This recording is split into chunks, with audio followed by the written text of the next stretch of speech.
बिहार में इलेक्शन हुआ, लोग दुआ करते थे कुछ और हो, लेकिन कुछ और हो गया। घबराना नहीं है।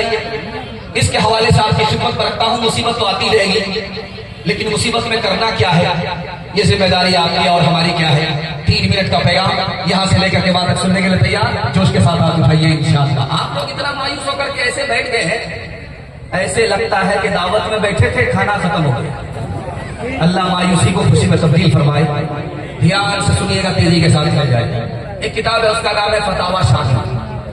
उस किताब में लिखा है कि किसी को एक रात बुखार आया, सिर्फ एक रात, और सुबह को बुखार टूट गया, दवाई ले ली। अभी कारी साहब बोल रहे थे कि बुखार है।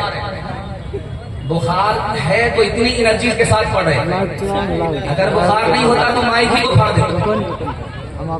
अल्लाह कारी साहब को सेहत की दौलत से माला माल फरमाए। एक रात का बुखार है, सुबह को टूट गया, दवाई खा ली। अल्लाह की तरफ से क्या मिला? लिखा कि बुखार ऐसी बीमारी है, एक एक नाखून में घुस जाती है, एक एक बाल में घुस जाती है, मुंह का मजा खराब हो जाता है, कुछ भी खाए मजा नहीं आता, दिल से लेकर के पैर से लेकर के सर तक आदमी परेशान रहता है। न घर में चैन है, न घर से बाहर चैन है। एक रात को बुखार आया, सुबह को टूटा। अल्लाह की तरफ से कितनी मेहरबानी होती है। उस किताब में लिखा, एक रात के बुखार पर अल्लाह 1 साल का गुनाह माफ करता है। जिस औरत का बच्चा ज्यादा गोरा होगा तो उसको एक बार साबुन लगाएगा, पूरा चकाचक हो जाता है। और जिस औरत का बच्चा काला होगा उसको 72 बार साबुन लगाएगा। वो कालिया चिल्लाता रहता है, लेकिन माँ उसको नहाती रहती है, साबुन लगाती है।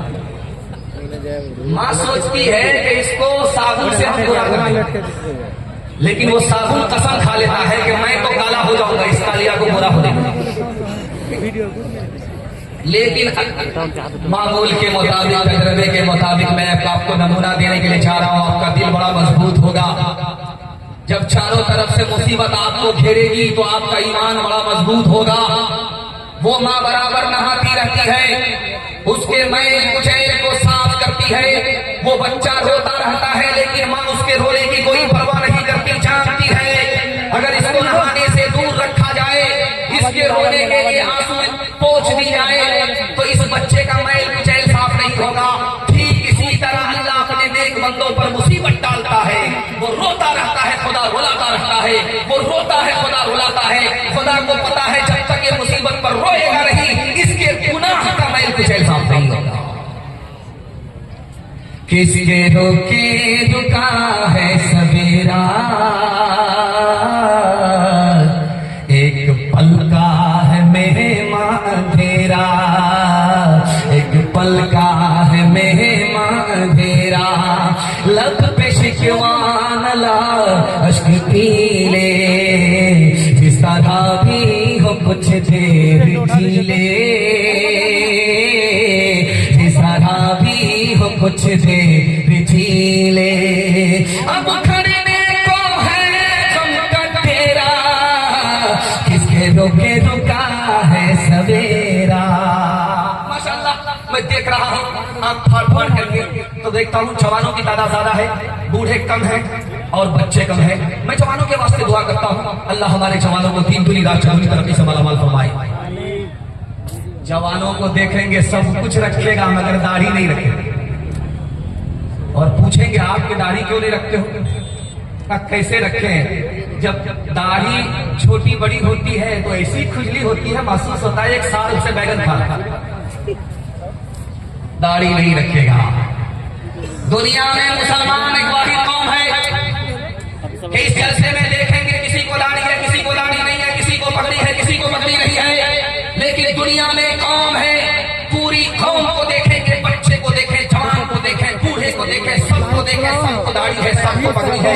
वो मुसलमान नहीं है, सिख और पंजाबी है। आप दुनिया से देखिए, उठाइए निगाह, पंजाब तक जाइए, पंजाब से आइए पूर्णिया तक पहुंचिए तो आप देखेंगे पूरी कौम को दाढ़ी है, पूरी कौम को पगड़ी है। सब कुछ छूट जाए, दाढ़ी छूट नहीं सकती, पगड़ी छूट नहीं सकती। लेकिन वो कौम कौन है? सिख है, पंजाबी है। और दाढ़ी सुन्नत किसकी है? नबी की। और ये पगड़ी सुन्नत किसकी है? नबी की। जिंदा कौन कर रहा है? तो सिख और पंजाबी कर रहा है, जो मुसलमान नहीं। नबी की सुन्नत को जिंदा करने के नतीजे में आज सिख और पंजाबी को अल्लाह ने सरदार बनाया और मुसलमान को दाढ़ी और पगड़ी छोड़ने के नतीजे में जलील और खार कर दिया। ये बगल में सिलीगुड़ी है, मुसलमान 2 लाख का कुत्ता खरीद करके लाया और गोद में बिठा करके उसको चूम रहा है, बेटे की तरफ पाल रहा है। अमीर साहब ने कहा, अरे शर्म नहीं आती? बकरी की तरह कुत्ता पालते हो।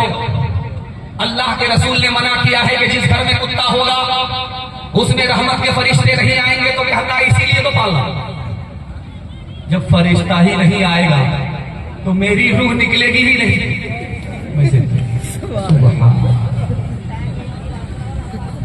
तो उससे कहा, अरे बेखबर अकल का नाखुन लो, आखिर कुत्ता भी तो मरता है।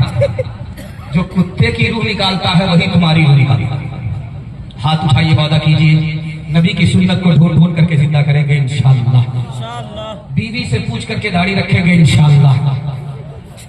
जो लोग मोहम्मद के वफादार नहीं हैं, अल्लाह की रहमत के वो हकदार नहीं है।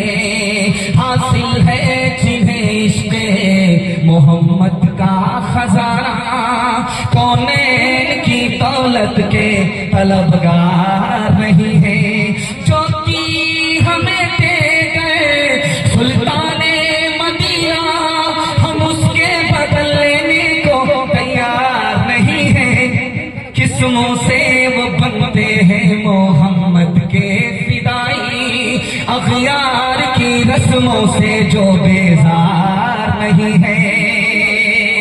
आप लोग जलसे में इतना सट सट करके बैठे हैं कि मुझे इसकी खुशी है कि आपको ठंडा नहीं लगेगा, लेकिन डर इस बात का है कि इतना सट करके बैठे हैं, किसी का हाथ किसी की जेब में गया तो पूरा बटुआ साफ हो। ध्यान से सुनिएगा, जल्दी से निकल जाएगा। ये नमूना आपकी खिदमत में हलाल और हराम के हवाले से रखने के लिए जा रहा हूँ। एक अजीम मुकर्रिर आपकी खिदमत में आ रहे हैं, उनके लिए माहौल बना रहा हूँ। बिल्कुल आप सुन रहे हैं, सुनने का हक अदा कर रहे हैं। मेरी ज़बान कैची की तरफ चल रही है। अल्लाह हमारे सुनाने को, आपके सुनने को बेहद कबूल फरमाए। बिहार का इलेक्शन मुसलमान हार गया,